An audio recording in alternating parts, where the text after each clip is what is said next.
সংসদৰ অধ্যক্ষ আমাৰ লোকসভা যেনেকুৱা তেনেকে জাপানত যিখন সংসদ আছে হাউচ অফ পাৰ্লিমেণ্ট বুলি কয় তাৰ অধ্যক্ষ ডাঙৰীয়া তেখেতক মই জাপান ভ্ৰমণৰ সময়ত লগ পাইছিলোঁ আৰু তেখেতৰ ঘৰত ভোজনৰ বাবেও তেখেতে মোক মাতিছিলে আৰু সেই সময়তে মই তেওঁক অসম ভ্ৰমণৰ বাবে নিমন্ত্ৰণ জনাইছিলোঁ তেখেতে মোৰ নিমন্ত্ৰণ গ্ৰহণ কৰি আজি প্ৰায় 52জন উদ্যোগ প্ৰতিষ্ঠানৰ বিভিন্ন স্তৰৰ বিষয়াক লৈ দুদিনীয়া ভ্ৰমণসূচীৰে অসমলৈ আহিছিলে যোৱাকালি মোৰ কাৰ্যালয়ত আমি বিতংভাৱে কথা পাতোঁ অসমৰ ৰাজ্যপাল আৰু বিধানসভাৰ অধ্যক্ষই তেখেতক সন্মানাৰ্থে নৈশ ভোজন এটাও কৰোঁ আজি তেখেতে আমাৰ আমিন গাঁৱত আমি এটা কমপ্লেক্স বনাই আছিলোঁ তাতে জাপানিজ স্কিল চেণ্টাৰ এটা বনাব পাৰে নেকি IIT গুৱাহাটীলৈকে যোৱাৰ পথত তাকো পৰ্যবেক্ষণ কৰে IIT গুৱাহাটীলৈ গৈ বিভিন্ন স্তৰত তাত চলি থকা কাম কাজৰ বুজ লয় আৰু জাগিৰোডলৈ আহি আমাৰ টাটা ছেমি কণ্ডাক্টৰ প্ৰজেক্টৰো বুজ লয় নিশা তেখেতে মোৰ ঘৰত নিশাৰ আহাৰ কৰিব জাপানৰ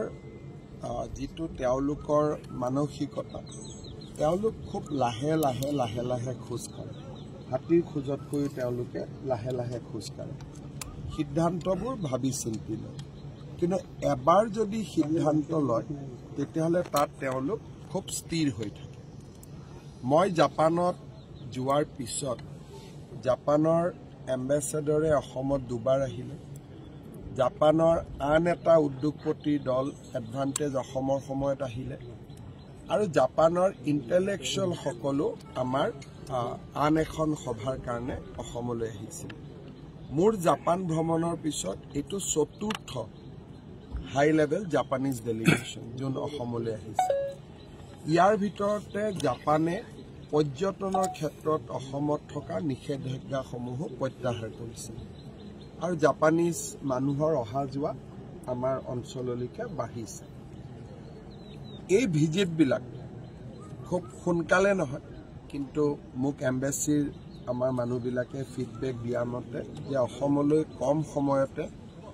ইমান ডেলিগেশ্যন অহাটো এটা শুভ লক্ষণ আমি যদি তেওঁলোকৰ লগত এংগেজ হৈ থাকিব পাৰোঁ ভৱিষ্যতে আমি জাপানৰ পৰা বহুখিনি সুবিধা বা ইণ্ডাষ্ট্ৰী পাম বুলি আমি আশা কৰোঁ ইয়াৰ উপৰিও জাপানৰ অৰ্থ সাহায্যৰে ধুবুৰী ফুলবাৰী ব্ৰিজো অসমত চলি আছে 6খন মেডিকেল কলেজত 6খন ছুপাৰ স্পেচিয়েলিটি হস্পিটেলো এতিয়া জাপানিজ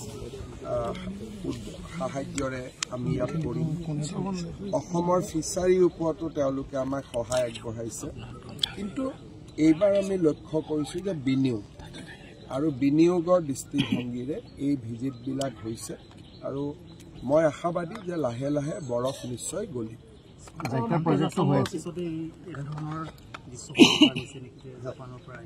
এডভান্টেজ অসমৰ পিছত জাপানৰ পৰা ডেলিগেশ্যন দেখিছে আদানীৰ অসমত ভ্ৰমণ দেখিছে তাৰমানে এডভান্টেজ অসমখন মিটিং এখন কৰি আমি তাক এৰি দিয়া নাই এই কথাবিলাকত বাস্তৱত ৰূপায়িত হোৱাৰ কাৰণে আমি পৰ্যায়ক্ৰমে আগবাঢ়িছোঁ আৰু এতিয়ালৈকে মানুহৰ পৰা বা ইণ্ডাষ্ট্ৰীৰ পৰা আমি খুব পজিটিভ ইতিবাচক এটা ইংগিত পাই আছোঁ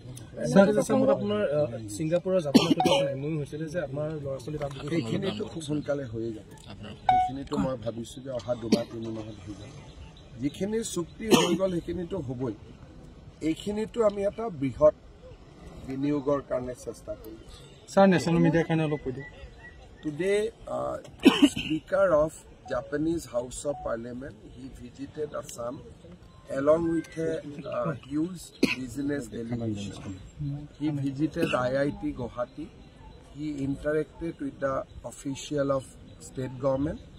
he has also visited today Tata Semiconductor project there is continuous engagement with the Japanese government and Japanese businessmen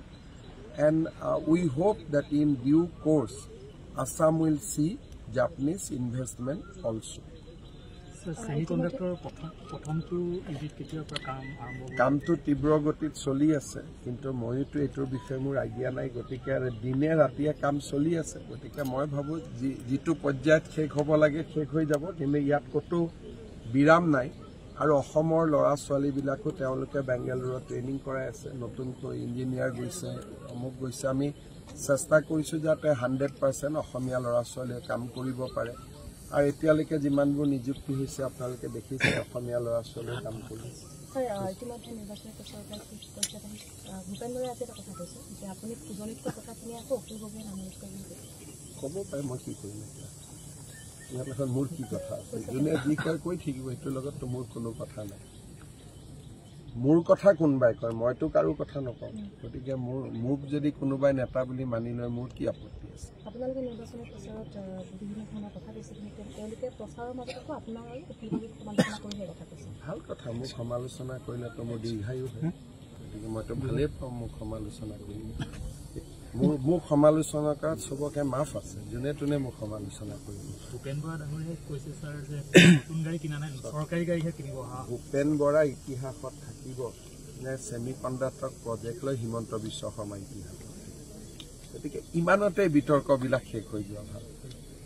medical college ব্ৰহ্মপুত্ৰৰ ওপৰত ব্ৰিজ অসমৰ ইতিহাসত কাৰ নামটো থাকিব গতিকে মই ইতিহাসৰ কাৰণে কাম কৰি আছোঁ সেইকাৰণে মোৰ চকুত কোন ভূপেন বৰা কোন অখিল গগৈ মই দেখাই নাপাওঁ সাংবাদিকসকলে বাতিটোলৈ আহি সুধিলেহে মই গম পাওঁ যে এনেকুৱা মানুহ কোনোবা আছে বুলি গৌৰৱ গগৈ